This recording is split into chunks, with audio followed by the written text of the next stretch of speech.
So what's up mga sir? Ayan, so magpi-fender delete kami dito sa isang SP na to. Ayan. Baklasan time na.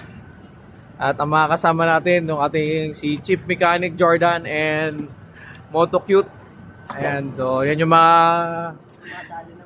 mga dumadali ng patagilid. Ayan. So shoutout sa ating mga followers and subscribers dyan sa YouTube at Facebook and TikTok. Fender delete is coming. Yan. Yan. So baklas na. Ito na kagad na tira. Yan. Yung price pala ng GRI Craft na to na tail Friday is 1,290 mga ganon. So discounted na yon. So with hidden tail light na, signal light na. So yan, basic lang yan na sanayin na namin magbaklas nito. So baka gusto nyo, every Saturday afternoon, pwede kaming magbaklas ng ganyan.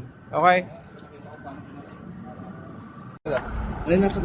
So ito na kagad yung babaklasin nyo dyan mga sir, para mabilisan lang. Yan, tanggal na kagad yung buong likod na yan. Ganyan lang.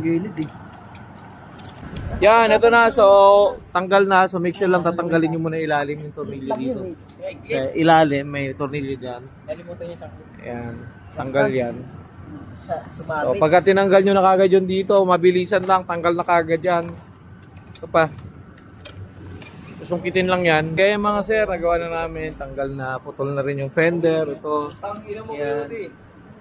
Yan. Konti na lang. Yan mga sir, tapos na, nagawa na namin. So ito na lang yung panggilid. Dito sa side na to, Jordan. So yan, yung wire tinago namin dito sa ibabaw para hindi makita. Ayan. So nakaano yan, katali. Dito, hanggang dito. Yun oh. Yung wiring yun. Hindi siya kita. Ayan. Basic. Ito na mga sir, tapos na ang aming fender delete. Yan. GRI Craft to. Ayan. Yan, signal light, warning light yan, yan na yun, yung hidden ano natin, signal light, left, right, yun, basic, yan na, so, pogi, yan, retractable na lang kulang.